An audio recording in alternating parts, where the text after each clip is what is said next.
In Marvel's latest movie, Brie Larson steps into the role of Carol Danvers in Captain Marvel. Like many Marvel Cinematic Universe movies, Captain Marvel gave us not one, but two post-credit scenes. Let's take a look at what we saw. Oh, and obviously, spoilers ahead. The first post-credit scene takes place at some point after the events of Avengers Infinity War. After Thanos completes his Infinity Gauntlet and eliminates half of all life in the universe with a snap of his fingers, the remaining Avengers are left to pick up the pieces. Here, we see Captain America, Bruce Banner, Black Widow, and War Machine all out of costume in a room together. They look at a small beeper that flashes Captain Marvel's logo. If you'll recall from the post-credits scene at the end of Infinity War, Nick Fury sends out a distress call to Captain Marvel. It rings as he turns to dust. What other heroes could the Avengers be trying to call for help? We know that Ant-Man somehow escapes the quantum realm and ends up in Endgame, as he's present in the movie's first teaser trailer. Ant-Man, I know you know that. During this post-credit scene, the signals go blank.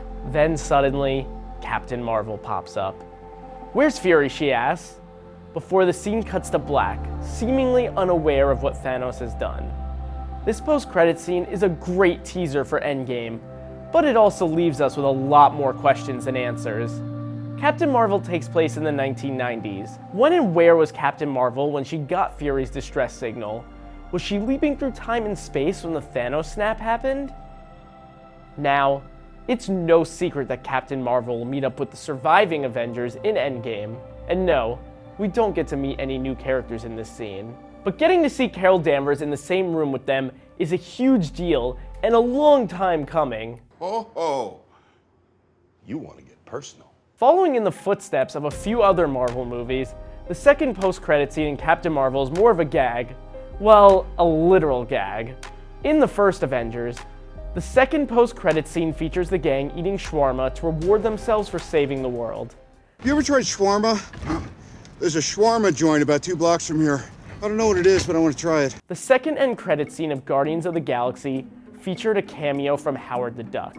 The second post-credit scene in Captain Marvel gives a platform to Goose, the movie's scene-stealing feline, who we also find out is an alien life form. Aren't you the cutest little thing? Goose's most dangerous weapon is a pair of tentacles that pop out of his mouth, capable of swallowing humans whole. At one point, he also swallows the Tesseract, which has been an object of intrigue for many characters throughout the Marvel Cinematic Universe. During Captain Marvel, Nick Fury takes quite a liking to Goose, even though Goose took Fury's eye out, which is a drastic change from how Fury lost his eye in the comics. In the comics, he lost his eye from a grenade in World War II. In this scene, Goose jumps up on Nick Fury's empty desk. At first, it feels like we're about to see a post-Thanos world, similar to what we saw during the end credits of Ant-Man and the Wasp. This scene shows Goose slowly but surely coughing up the Tesseract, so clearly, this is set not long after the events of Captain Marvel. The Tesseract serves an incredibly important purpose. It holds the Space Stone. During its history, it has been possessed by a wide array of characters. In Captain America: The First Avenger, Red Skull briefly holds it. Howard Stark then locates it deep in the ocean at the end of that same movie, in the wreckage of Captain America's plane. In Thor, it's in S.H.I.E.L.D's possession. Loki briefly gets it in the first Avengers. Most recently, it was in Thanos' possession along with the rest of the Infinity Stones.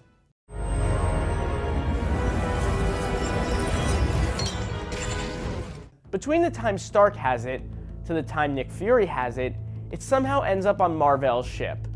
A lot of people thought that Jude Law would be playing Mar-Vell, a Kree spy sent to Earth, not Annette Bening.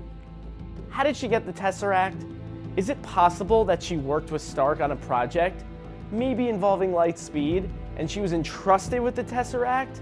But again, we're left with more questions than answers. That's a yes or no question. Yes. Overall, the second scene is really just there for fun. It's a reward for those who keep watching after the final credits. So there you have it. That's what happened during the 2 end credit scenes in Captain Marvel. Was there anything we missed? Let us know in the comments.